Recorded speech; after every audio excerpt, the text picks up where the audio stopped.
Kita akan masuk ke sesi berikutnya. Kita memiliki dua pembicara. Saya persilahkan pembicara pertama, Profesor Dr. Iris Renggani, spesialis penyakit dalam, konsultan alergi imunologi. Beliau akan membawakan topik mengenai What should we know about the new breakthrough antihistamine. Pada Prof. Iris, kami persilahkan. Sudah jelas suaranya ya? Sudah jelas sekarang, Prof? Ya, baik. Judul saya adalah tentang new breakthrough antihistamine. Jadi banyak sekali antihistamin sekarang yang beredar, tetapi apa perbedaannya dengan antihistamin yang terakhir yang ada di Indonesia? Nah, kalau kita lihat di sini secara overview ya, yang akan dibicarakan nanti tentang allergic rhinitis ya, dan rupatadin ini merupakan antihistamin yang new generation antihistamin ya. Dia poten sebagai H1 reseptor dan dia adalah generasi kedua yang mempunyai efek anti-PAF ya, platelet activating factor yang dikeluarkan oleh Selmas. Kemudian dia rapid onset of action, evidence allergic rhinoconjunctivitis, dan severity and tolerability. Nah, kalau kita lihat di sini bahwa kita tahu allergic rhinitis ya, di Indonesia rhinitis alergi itu bukan musiman tetapi perennial ya, sepanjang tahun kita ada rhinitis alergi. Dan ini sebuah penelitiannya dari dulu sudah lama ya, Prof. Karnen meneliti tahun 1990 ya, prevalensi daripada rhinitis alergi, kemudian dari Prof. Teti di Bandung juga ya pada tahun 1991, kemudian Dr. Supriyati THT 2005 di Semarang, dan Dr. Nino Cahyo ya, dan Dr. Eko tahun 2009. Jadi sebetulnya cukup banyak penelitian mengenai prevalensi rhinitis alergi di Indonesia. Nah, kalau kita lihat di sini, oral antihistamin itu banyak dipakai, tentu saja pada seasonal maupun pada perennial, pada anak dan dewasa, yaitu banyak dipakai ya. Nah, menurut ARIA, Allergic Rhinitis Impact of Asthma, bahwa antihistamin yang sangat ideal, H1 reseptor yang ideal itu harus poten, ya, dan selektif H1 reseptor blockade, tidak ada sedation ya atau minimal sedasi ya, non cardiac side effect, dan adiktif anti-alergik atau anti-inflammatory activities. Jadi mesti ada kelebihannya dibandingkan antihistamin yang sudah ada. Ya, kebetulan yang di sini adalah anti-PAF yang sebelumnya belum pernah ada. No clinically relevant interference, tidak ada relevance yang hubungannya dengan makanan atau obat, ya, tidak ada interaksi khusus ya, dan tidak ada interaksi juga dengan sitokrom P450, dan juga tidak ada interaksi dengan penyakit tertentu ya yang menimbulkan toxic reaction. Nah, obat rupatadin itu sebagai new generation antihistamin. Kita lihat history daripada antihistamin di sini dari tahun 1937 ya, generasi pertama ya, kemudian muncul generasi kedua ya, ada astemisol, cetirizine, fexofenadin, destorlatadin, dan akhirnya yang terakhir yang sekarang rupatadin ya. Jadi kalau yang generasi pertama antisedatifnya tinggi sekali, anticholinergic efeknya juga sangat tinggi ya, sehingga memberi ketidaknyamanan kepada pasien ya. Sedangkan yang generasi 2 dia lebih kerja lebih panjang, lebih nyaman, anti-inflammatory efeknya lebih nyata ya dibandingkan sebagai anticholinergicnya ya, jadi lebih sedikit. Nah, ini unik molekulnya bahwa di sinilah ada anti-PAF activity-nya ya, dibandingkan dengan antihistamin lain. Ini bedanya pada rupatadin ya. Nah, kita tahu bahwa PAF itu platelet activating factor itu adalah sangat poten ya sebagai mediator inflamasi yang diproduksi oleh sel mas sebetulnya. Ya, dia juga merupakan kemoatraktan untuk eosinofil, sehingga eosinofil ditarik ke tempat inflamasi. Kita tahu eosinofil adalah ikon alergi juga setelah sel mas ya. Eosinofil mengeluarkan berbagai macam granul-granul protein ya, menyebabkan reaksi inflamasi pada reaksi alergi, rinitis maupun asma, dan juga meningkatkan perioditas vaskuler ya. Itulah sifatnya PAF ya.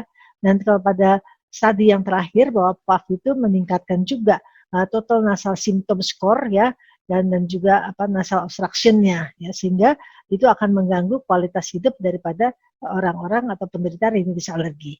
Ini ada reaksi tipe 1, reaksi hipersensitivitas alergi. Ini ada sel mas mempunyai reseptor untuk IgE, di mana alergen akan terhirup ya, kemudian dia akan menempel pada IgE karena ada reseptornya di sini.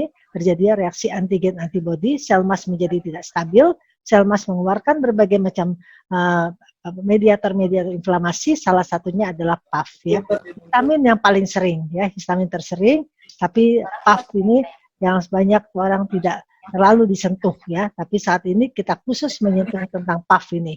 Ya, jadi antihistamin ini mempunyai kelebihan, dia mempunyai sifat antagonis dengan PAF ini ya. Tapi kita juga lihat bahwa pada reaksi tipe 1 alergi ada fase cepat dan fase lambat ya. Pada fase lambat di sini ini eosinofil yang lebih bergerak ya, eosinofil juga mengeluarkan PAF, juga monosit mengeluarkan PAF. Jadi PAF itu dikeluarkan oleh fase cepat dan fase lambat pada reaksi hipersensitivitas tipe 1. Nah, ini kita lihat di sini histamin dan PAF antagonis activity ya. Rupatadin ini adalah yang sangat poten ya. Jadi dibandingkan dengan loratadin maupun fexofenadin, rupatadin IC50-nya ini lebih sedikit ya dibandingkan dengan yang lain, dan reaksi anti PAF-nya juga lebih baik dibandingkan dari yang lain ya. Rupatadin sangat kecil ya. Nah, rapid onset of action-nya bagaimana? Kita lihat di sini. Ini juga bekerjanya cepat ya. Rupatadin dalam waktu 6 jam, 12 jam, dan 24 jam dia sudah bisa meredakan ya. Jadi kalau kita lihat di sini Tmax-nya cepat ya, kerja cepat, rapid action dia. Nah, ini Tmax-nya kita bandingkan dengan antihistamin yang lain yang juga dia anggap baik ya, desofenadin cukup bagus ya, levocetirizine, dexloratadin juga semuanya baik ya. Tidak begitu berbeda dengan fexofenadin ya, tetapi sedikit lebih ini ya, lebih baik ya sedikit ya, tapi sebetulnya ini ada mirip-mirip lah semuanya ya, 1, 2, 3-nya ini. Nah, ini juga ya pada Pina Challenge Chamber ini rupatadin lebih baik ya dibandingkan dengan placebo. Ya memang harusnya demikian ya. Jadi untuk nasal symptom score-nya ya dia lebih baik, lebih bisa menekan dibandingkan placebo. Ini setelah diberi exposure alergen ya. Jadi pas onset 15 menit sudah bekerja. Nah, ini kalau lihat di sini dari satu jurnal allergy ada review artikel yang tahun 2015 ya dari Buske ya, dikatakan bahwa PAF itu adalah yang most relevant mediators ya for induction of edema and nasal obstruction. Jadi sebetulnya PAF ini sangat penting, relevansinya tinggi sekali ya dalam menginduksi adanya edema dan nasal obstruction. Jadi inflamasinya sangat tinggi sekali ya. Jadi kalau kita ada antihistamin yang bersifat sebagai anti PAF itu sangat baik sekali. Nah, ini kita lihat sekarang evidence allergic dari rhinoconjunctivitis ya. Ini rupatadin dengan cetirizine ya, kita lihat di sini yang ini placebo yang kuning ya, rupatadin yang di tengah yang biru, dan cetirizine yang hijau. Ya, kelihatannya improvement cetirizine dengan rupatadin tidak terlalu bermakna, tetapi dibandingkan placebo dia cukup bermakna. Ya, cukup baik ya. Jadi total score-nya dilihat pada 4 minggu penelitiannya, 8 minggu dan 12 minggu.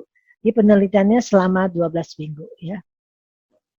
Nah, ini kita lihat lagi bahwa rupatadin dengan levocetirizine ya, ada seasonal allergic rhinitis ya, ini di luar negeri karena seasonal. Kalau kita kan perennial. Ya, ini adanya improvement of nasal symptoms and quality of life ya. Di sini levocetirizine, yang ini rupatadin ya. Rupatadin ternyata lebih unggul dalam menurunkan angka perbaikan ya, jadi perbaikannya lebih tinggi dibandingkan pada levocetirizine. Nah, rupatadin juga memperbaiki quality of life ya, quality of life-nya diperbaiki, dan memang kelebihannya selain dia memperbaiki nasal symptoms, dia juga minimal sedatif ya dibandingkan dengan levocetirizine.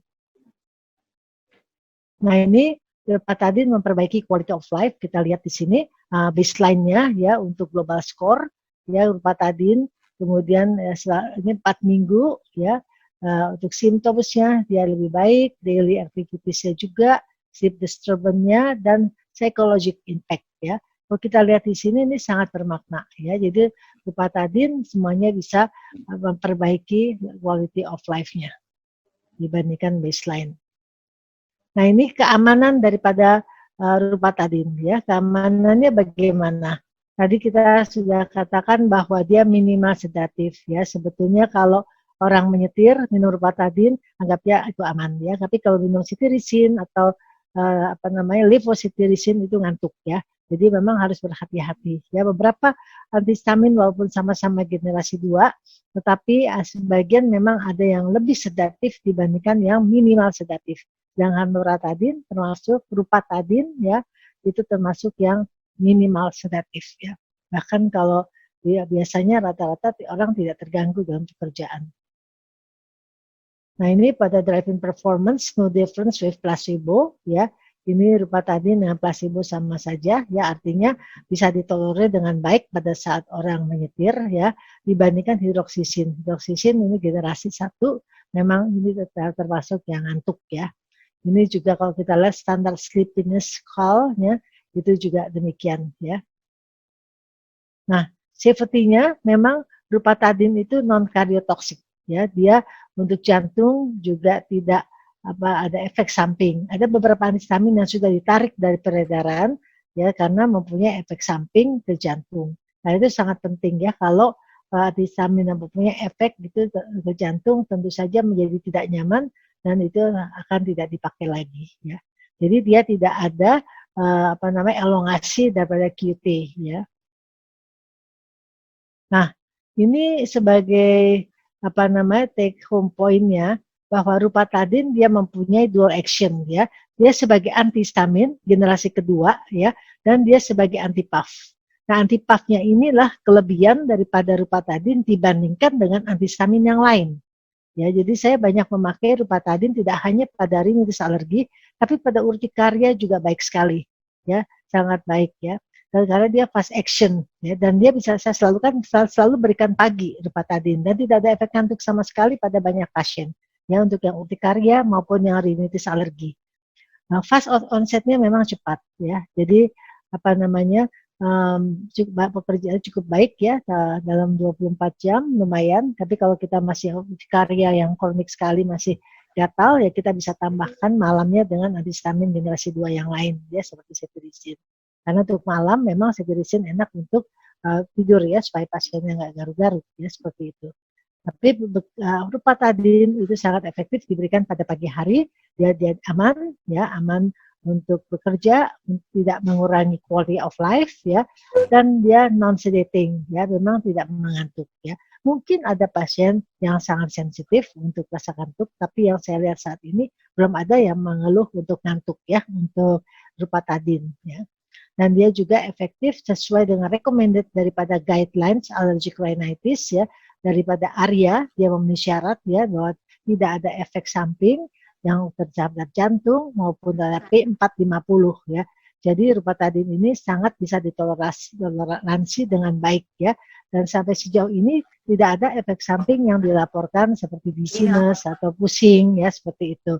Ya, sejauh ini yang saya lihat sih aman ya. Saya sudah cukup banyak memakai rupatadin selama 2 tahun ini, kelihatannya sangat baik sekali ya, dan pasien kelihatannya banyak yang cocok dengan ini ya, karena rasanya juga tidak pahit, tabletnya kecil, mudah ditelan ya, dan sangat efektif ya, kerjanya fast action ya, cukup baik.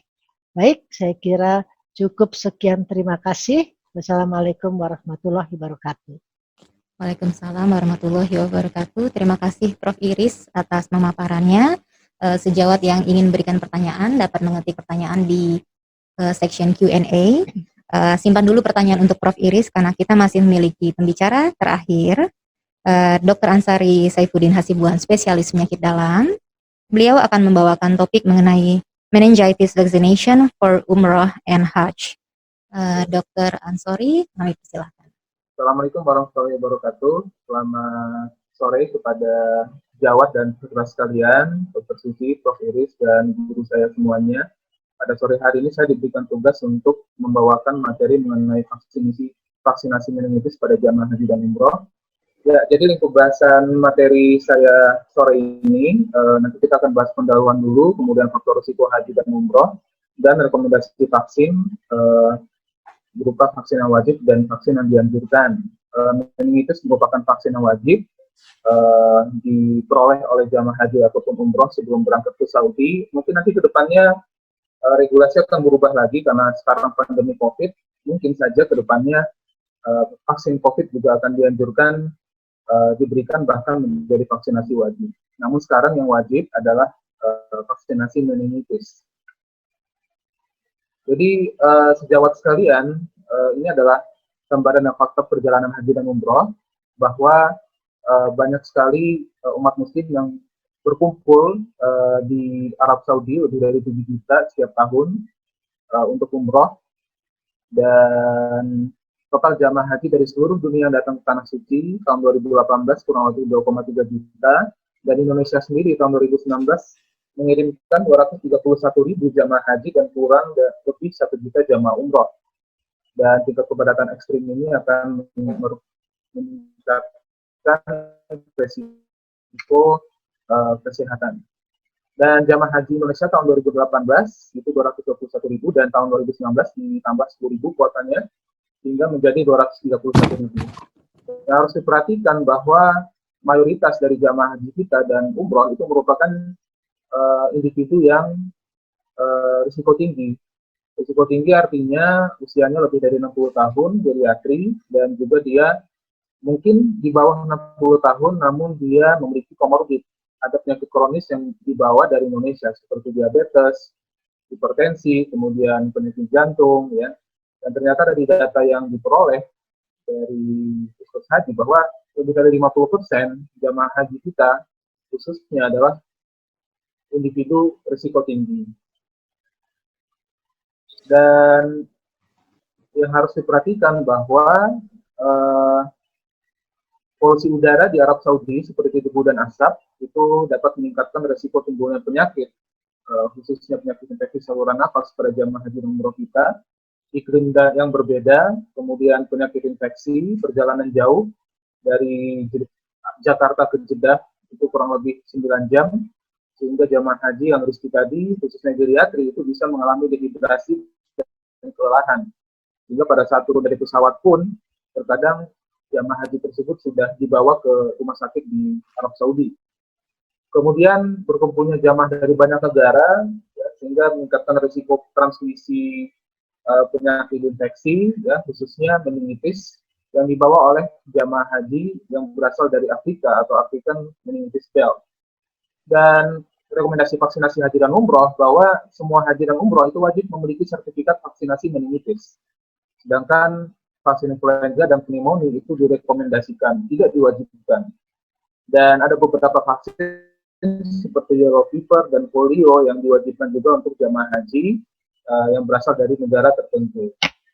Dan kita akan membahas meningitis terlebih dahulu, bahwa penyakit meningitis itu merupakan penyakit dengan tingkat kematian yang tinggi dan mencapai 40% jika tidak ditangani, dan penyebabnya adalah bakteri Neisseria meningitidis, menyerang 500.000 sampai 1,2 juta orang per tahun, dan angka kematiannya mencapai 135.000 orang per tahun. Bahwa meningitis ini memiliki angka kematian yang cukup tinggi, ya, sehingga kita harus waspada penularannya khususnya pada saat kita haji dan umroh.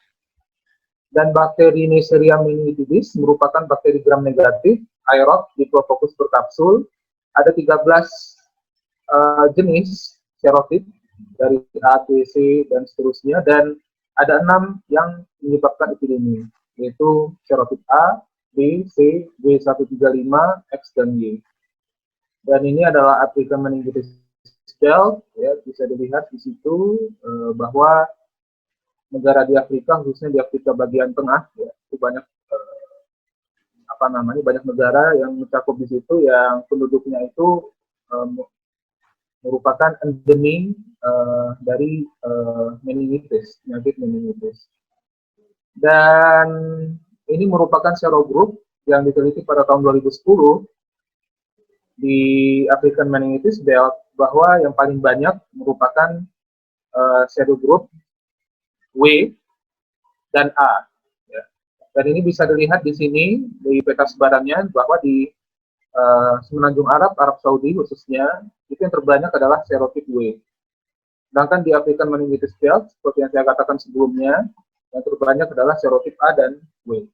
Dan gejala klinis dari meningitis ini terkadang gejalanya tidak spesifik dan mirip dengan influenza ataupun penyakit infeksi saluran nafas lainnya. Penularannya dari droplet dengan masa inkubasi 2-10 hari, dan dia akan menempel di epitel mukosa nasofaring dan akan menyebar secara hematogen. Dan harus perhatikan bahwa vaksinasi ini adalah cara terbaik untuk melindungi meningitis. Dan harus diperhatikan jika seseorang yang rentan itu mengalami meningitis, maka progres penyakit itu sangat cepat. Dalam waktu 24 jam, pasien tersebut yang memiliki resiko tinggi, komorbid dan sebagainya, geriatri, itu mungkin saja akan mengalami gejala yang berat dari meningitis, seperti kejang, tidak sadar, shock septic, dan bahkan sampai menyebabkan kematian. Namun vaksin yang ada saat ini itu belum mencakup seluruh serogrup Neisseria meningitidis. Yang paling banyak itu adalah quadrivalen, ya, mencakup 4 serotip, ACW135 dan Y, dan ini merupakan vaksin yang diberikan pada saat kita haji dan umroh. Jadi dia ada 2 jenis, vaksin polisakarida dan vaksin polisakarida konjugat. Dan ini mungkin sedikit sejarah mengenai meningitis, bahwa wabah meningitis itu pertama kali muncul tahun 1987. Jadi itu wabahnya melibatkan serogrup A yang akhirnya menyebabkan kematian dari ratusan jamaah haji. Dan setelah tahun 1987, kemudian Arab Saudi mewajibkan untuk vaksin meningitis serogrup A. Jadi pada saat itu vaksin yang digunakan adalah bivalen serogrup A dan C. Namun ternyata tahun 2001 kembali timbul wabah, dan setelah diteliti ternyata serogrup yang mayoritas terlibat adalah W135. Sehingga setelah tahun 2001 pemerintah Arab Saudi kemudian menganjurkan vaksin polisakarida bivalen itu diubah menjadi quadrivalen. Kemudian vaksin polisakarida itu dapat menghasilkan respon antibodi protektif, tetapi kita memiliki satu jenis vaksin meningitis lagi berupa konjugat yang lebih imunogenik dan lebih merangsang pembentukan sel imun memori. Dan yang harus diketahui bahwa vaksin yang saat ini beredar di Indonesia dan juga diberikan kepada jamaah haji dan umroh adalah vaksin meningitis polisakarida 4 serotipe, ya, atau mereknya Formonin, ya, dan itu merupakan vaksin polisakarida yang diberikan kepada jamaah haji dan umroh kita. Dan cara pemberian vaksin meningitis itu paling lambat 10 hari sebelum berangkat ke daerah endemis, ya, disuntik di area deltoid dengan dosis tunggal 0,5 ml subkutan, dan kekebalannya bertahan 2 tahun. Jadi kita punya buku pencatatan vaksinasi ICP, ya, buku kuning, dan di situ akan dicatat riwayat vaksinasi meningitis dari seorang jamaah haji dan dia berlaku 2 tahun sebelum diperbaharui kembali. Yang menjadi pertanyaan, jika ternyata jamaah haji atau umroh tersebut divaksin kurang dari 10 hari sebelum berangkat haji umroh, maka apakah perlu profilaksis? Ini masih menjadi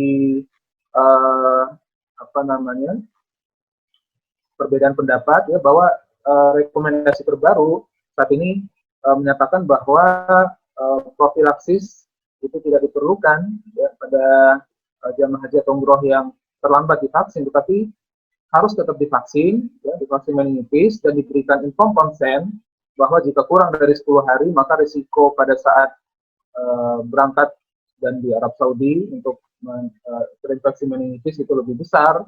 Dan kapan ciprofloxacin, ya, sebagai profilaksis perlu diberikan?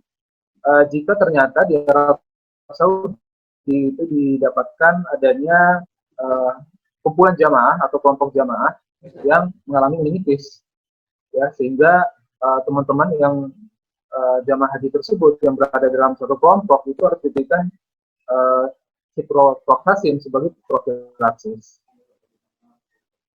Namun ini tentu harus dikoordinasikan pemberian profilaksis ini dengan KKP setempat, karena memang pada saat ini masih ada juga yang masih memberikan ciprofloxacin sebelum berangkat haji, ya, ataupun pada saat di Arab Saudi dan pada saat kepulangan dari Arab Saudi. Kemudian ibu hamil, ya, ibu hamil ini tidak direkomendasikan diberikan vaksin meningitis, sehingga yang menjadi pertanyaan adalah jika ibu hamil tersebut pergi haji dan umroh, lalu bagaimana? Ya, tentunya sebelum sebelum seseorang itu hamil, maka harus diberikan vaksin meningitis, ya, karena seperti yang kita tahu tadi bahwa vaksin meningitis itu berlaku sampai 2 tahun, ya, sehingga sebelum calon jamaah itu berangkat haji umroh dan hamil, maka harus divaksin meningitis. Kemudian anak yang berusia kurang dari 2 tahun, ya, ini harus diberikan vaksin meningitis yang tipe konjugat, karena vaksin meningitis dengan tipe polisakarida itu dari penelitian tidak menyebabkan imunogenisitas yang baik, ya, timbulnya kekebalan terhadap meningitis. Jadi harus diberikan vaksinasi meningitis konjugat, ya. Jadi vaksin polisakarida meningitis untuk anak usia kurang dari 2 tahun itu tidak memberikan kekebalan yang cukup baik. Ini merupakan cara pemberiannya vaksin meningitis. Jadi ambil setengah ml pelarut dengan menggunakan spet, kemudian dikocok perlahan, ya, dari vial tersebut hingga semua vaksin terlarut sempurna. Dan harus diperhatikan larutan tersebut harus jernih, tidak berwarna, dan tidak ada partikel dalam larutan. Dan jika ternyata larutannya berwarna ataupun tidak jernih, terlihat ada partikel, maka vaksin tersebut tidak boleh digunakan karena kemungkinan vaksinnya telah rusak. Dan kemudian ambil larutan vaksin tersebut, ya, dengan menggunakan spet, kemudian ganti jarum dengan jarum yang baru, keluarkan udara dan suntikan secara subkutan dengan posisi 45 derajat. Dan ini harus diperhatikan bahwa vaksin meningitis itu memiliki marker sendiri, ya, itu bisa dilihat di slide, berupa marker warna yang dia itu jika berubah warna menjadi lebih gelap, ya, maka dapat terindikasi bahwa vaksin meningitis tersebut itu sudah tidak dapat digunakan dan sudah rusak. Sehingga ini untuk vaksinator harus diperhatikan sekali, ya, untuk melihat warna ini apakah dia sudah berubah warna menjadi lebih gelap atau masih sama seperti semula, masih cerah seperti itu. Dan efek samping dari vaksin meningitis, ya, topikal, umumnya topikal, ya, rasa nyeri di tempat injeksi, pembengkakan ringan, kemerahan dan gatal, dan biasanya dapat hilang dengan sendirinya. Namun pada minoritas dari jamaah haji atau umroh terkadang merasa juga ada demam ringan, rasa lelah, ngantuk dan sebagainya. Walaupun ini gejala sistemik lebih sedikit dibandingkan dengan topikal. Saya rasa penjelasan saya seperti itu. Semoga bermanfaat untuk sejawat sekalian. Terima kasih. Wassalamualaikum warahmatullahi wabarakatuh. Waalaikumsalam. Terima kasih Dr. Ansori atas pemaparannya. Sebelum kita masuk ke sesi diskusi, saya ingin mengingatkan kepada peserta bahwa ada link absensi yang harus diisi 1 kali sehari pada setiap pertemuan Jacin kita hari Sabtu dan Minggu ini 3 dan 4 Oktober dan minggu depan 10 dan 11 Oktober. Baik, apakah bisa ditayangkan daftar pertanyaan?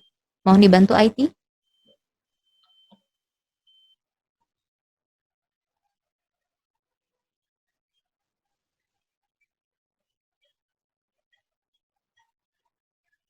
Turun lagi, ke bawah lagi.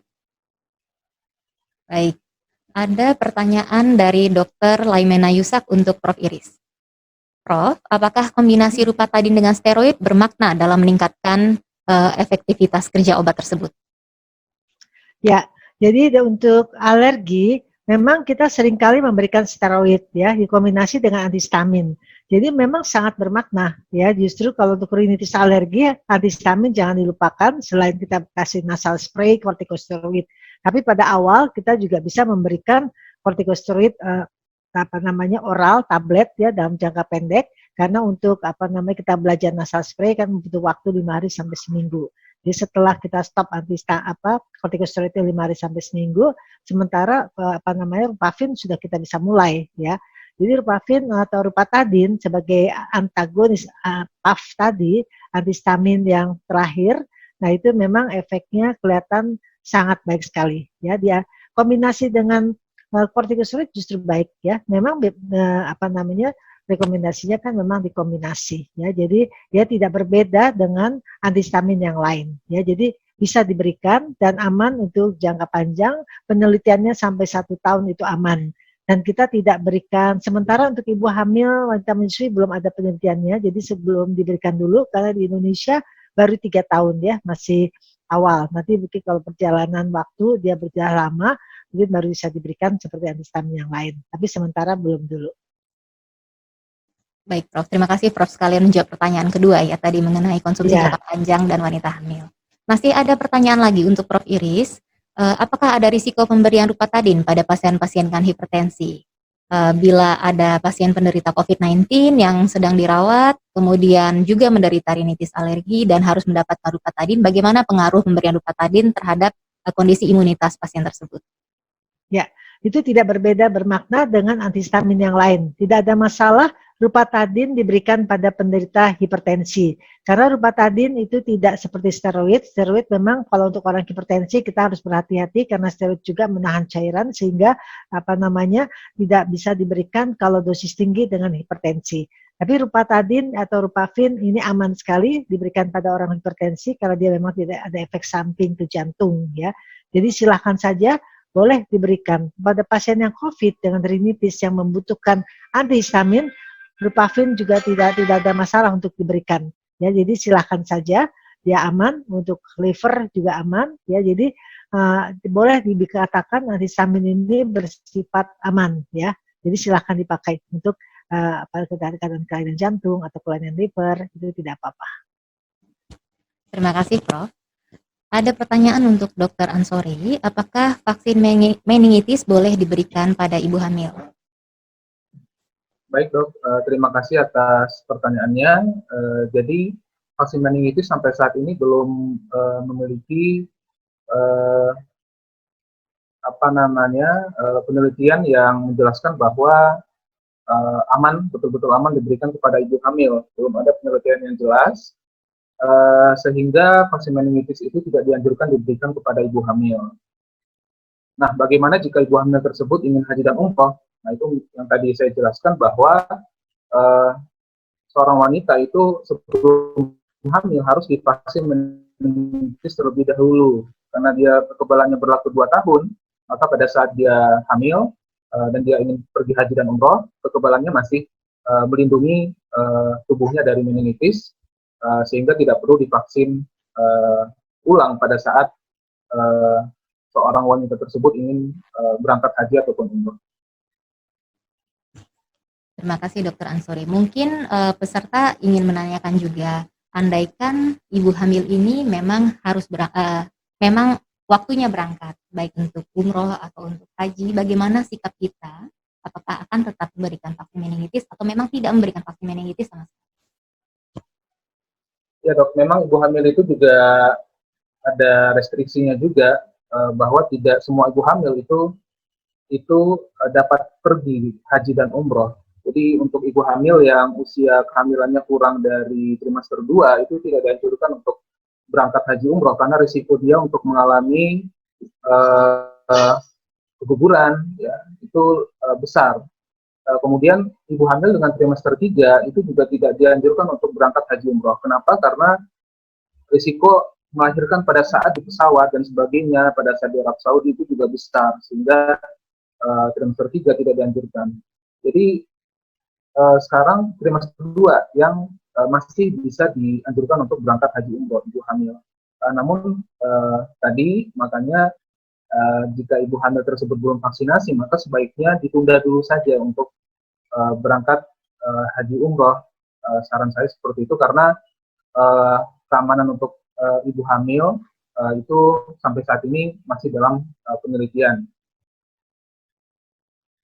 Baik, terima kasih Dr. Ansori. Saya persilakan lagi peserta jika masih ada yang ingin ditanyakan boleh mengetik pertanyaan di section Q&A. Saya ada pertanyaan untuk Prof. Iris menyangkut obat Rupatadin. Tadi keunggulannya Prof. Selain dia ada efek anti alergi, juga ada efek anti inflamasi. Nah, bagaimana peran obat ini pada kondisi penyakit yang mekanismenya atau patofisiologinya melalui reaksi hipersensitivitas tipe 1 lainnya, misalnya pada kondisi asma atau pada kondisi alergi makanan, bagaimana evidence-nya untuk obat Rupatadin ini? Terima kasih, Prof. Ya, terima kasih Dokter Susi.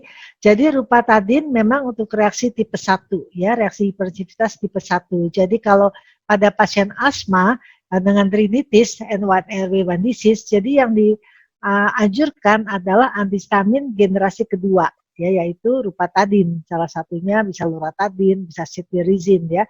Yang jelas tidak boleh antihistamin generasi 1 karena kalau untuk asma itu akan mengganggu untuk mengeluarkan riak karena efek antikolinergiknya. Tetapi pada rupatadin, dia memang sebagai anti-PAF, ya, antagonis PAF, dia juga tidak ada efek antikolinergik yang menonjol, ya. Jadi bisa diberikan pada pasien rinitis dengan asma. Bahkan dengan urtikaria, saya banyak sekali memakai rupafin atau rupatadin pada urtikaria, itu juga baik sekali hasilnya, ya. Jadi pada urtikaria, pada risih alergi, pada asma dan rinitis, ya, rinokonjungtivitis, jadi itu hasilnya memang rupatadin baik. Dan sudah 3 tahun juga saya ikuti dari awal masuk ke Indonesia sampai sekarang aman, ya, dan saya pakai sampai sekarang. Terima kasih, Prof. Belum ada pertanyaan tambahan. Saya ingin bertanya kepada Dr. Ansori mengenai vaksin. Maaf, ini kayaknya ada masuk pertanyaan baru ya. Boleh tolong dilihat pertanyaan dari chat ya, boleh?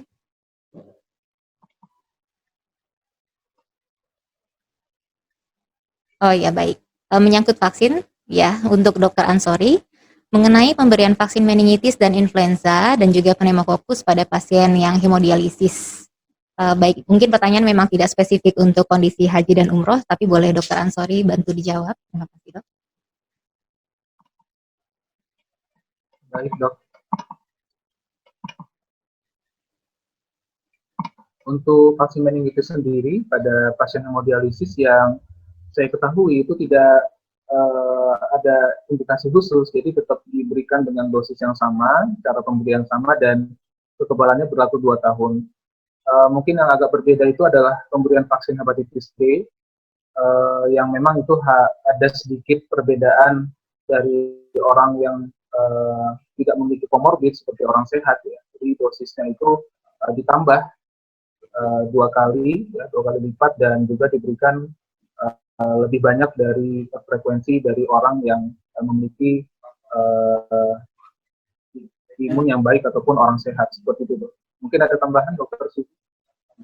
Ya, setuju Dokter Ansori. Jadi kalau mungkin ini yang dimaksud terkait dengan dosisnya memang ya. Jadi untuk vaksin meningitis pada setting pasien hemodialisis sampai saat ini belum ada rekomendasi untuk menaikkan dosis, jadi tetap seperti anjuran untuk pasien lain pada umumnya.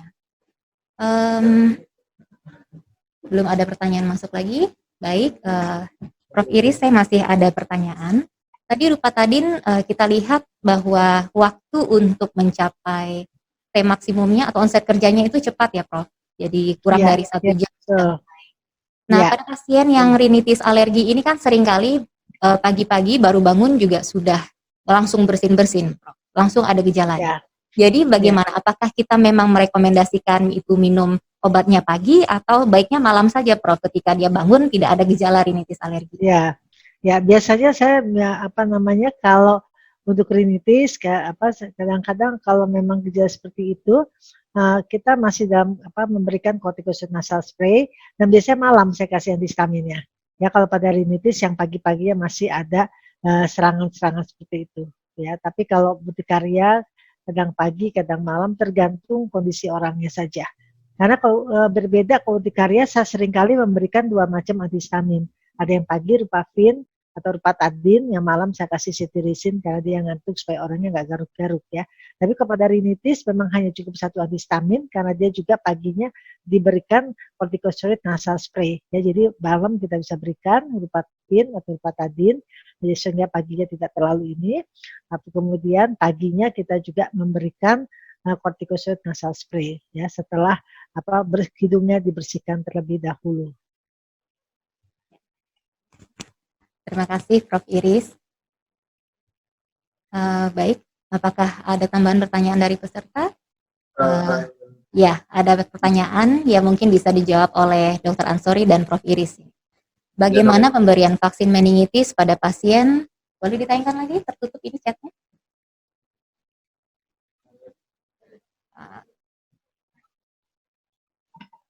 Kok hilang yang dari chat? Apa Dokter Ansori bisa lihat ya pertanyaannya tadi? Bisa dok, ini ada beberapa pertanyaan dok. Ya. Oh ya, yang autoimun dan mendapatkan Ya, imunosupresan. autoimun dan SIDA dok. Ya. Ya, pertanyaan pertama, apakah vaksin meningitis juga diberikan untuk pasien SIDA yang ingin naik haji atau umroh? Ya, terima kasih dok pertanyaannya. Jadi memang vaksin meningitis itu merupakan vaksin dengan bakteri yang dimatikan, sehingga pada umumnya pasien SIDA yang imunokompromis itu aman untuk diberikan. Namun yang harus diperhatikan pada pasien SIDA adalah mungkin saja pembentukan kekebalannya itu lebih kurang dibandingkan dengan pasien-pasien yang sehat, sehingga pasien SIDA ini jika memang ingin berangkat haji atau umroh tetap harus konsen bahwa risiko beliau SIDA ini mengalami infeksi meningitis pada saat di Arab Saudi itu lebih besar dibandingkan dengan pasien-pasien yang sehat seperti itu.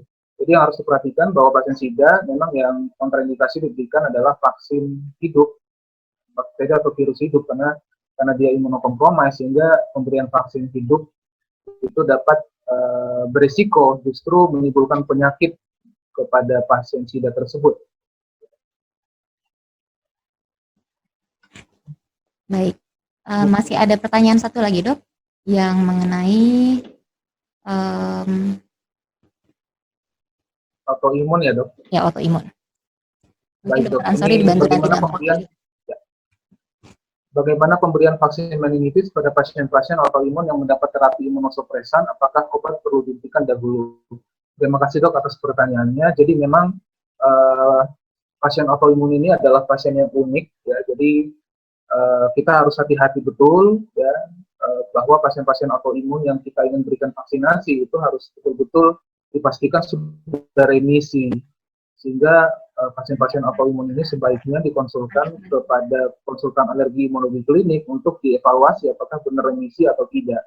Dan vaksin meningitis karena dia vaksin yang dimatikan, bakteri yang dimatikan, maka secara umum pada pasien autoimun yang sudah clearkan oleh konsultan alergi imunologi klinik dia memang sudah remisi dengan baik, maka pada umumnya aman untuk diberikan. Tetapi yang harus diperhatikan jika pasien autoimun tersebut ingin diberikan vaksin hidup, nah ini yang risikonya lebih besar, ya, menimbulkan flare dari pasien autoimun tersebut, sehingga pemberian vaksin hidup itu pada dasarnya dikontraindikasikan untuk pasien-pasien autoimun. Mungkin ada tambahan, Prof. Dok? Prof. Iris, apakah ada tambahan, Prof? Oh, untuk Pak sudah jelas ini jawaban Dokter Ansori. Ini kelihatannya masih ada satu lagi tuh Dokter Ansori mengenai profilaksis ciprofloxacin, ini penting sekali. Pertanyaan berikut. Ya dok, Prof. Terima kasih Prof. Profilaksis ciprofloxacin kapan diberikan dan berapa lama? Memang ini masih akan dibahas lebih lanjut oleh ITAGI dan lainnya. Karena memang rekomendasi yang terbaru menyatakan bahwa Cipro itu diberikan pada saat di Saudi Arabia, jika ternyata dari kelompok jamaah haji atau umroh tersebut ada individu yang mengalami meningitis dan terdiagnosis di sana, sehingga teman-temannya itu harus diberikan Cipro, profilaksis agar jangan sampai tertular. Namun sampai saat ini di lapangan itu masih banyak yang memberikan Cipro, ya, memberikan Cipro jika ternyata vaksin meningitisnya sudah telat, ya, 10 hari, misalnya perlu diberikan 4 hari sebelum berangkat atau 5 hari sebelum berangkat, sehingga ada yang memberikan Cipro pada sebelum berangkat ataupun pada saat sesudah pulang dari Arab Saudi. Nah ini masih menjadi aplikasi praktek juga di lapangan, sehingga saya kira ini masalah profilaksis harus dikoordinasikan juga dengan KKP setempat. Seperti itu. Bagaimana regulasi di daerah tersebut, ya, KKP tersebut, apakah masih tetap memberikan Cipro ataupun tidak. Ya, seperti itu, Dok. Prof, mungkin ada tambahan, Prof, Dok? Ya, memang kalau untuk Cipro dari dulu sampai sekarang masih masih belum ada yang baru, ya. Dulu memang waktu sebelum terjadi resistensi karena baru ada Cipro masih bisa, tapi sekarang sudah banyak resistensi. Jadi terakhir nggak ada gunanya lagi kalau kita hanya makan satu Cipro saja di profilaksis. biasanya dia seperti Dr. Ansor katakan, biasanya pada saat kedatangan kita mulai minum, tapi sampai berapa lama, nah itu harusnya dibicarakan lagi. Ya, jadi sebaiknya sih memang vaksinasi yang terpenting, tapi kalau orangnya nggak bisa vaksinasi, nah itu harus menjaga betul-betul kondisi supaya tidak terkena, artinya dia tidak boleh ke keramaian yang bagian yang ramai sekali, jadi dia habis sholat, habis di masjid langsung pulang seperti itu ya. Jadi jangan pergi ke tempat yang banyak terlalu keramaian. Masjid sih pasti ramai, tapi mencari tempat yang tidak terlalu ramai ya, sehingga tidak tertular, dan masker juga harus tetap dipakai ya selama perjalanan di sana gitu. Jadi tidak menjamin kalau hanya minum 1 Cipro ya, jadi memang harus ada pencegahan yang lain. Tapi sementara tetap protokol kesehatan yang diberlakukan kalau orang itu tidak bisa vaksinasi meningitis karena kondisi tertentu. Baik, terima kasih Prof. Iris atas tambahannya. Tampaknya tidak ada pertanyaan tambahan lagi dari para peserta, jadi dapat saya simpulkan tadi Prof. Iris sudah menyampaikan antihistamin yang baru yaitu Rupatadin, dan bagaimana keunggulan antihistamin ini dalam dalam tata laksana penyakit-penyakit yang dimediasi oleh hipersensitivitas tipe 1, dan juga vaksin meningitis terutama pada setting ada kondisi medis tertentu yang harus kita pertimbangkan bagaimana pemberian vaksinasinya. Terima kasih saya ucapkan kepada Prof. Iris, kepada Dr. Ansori,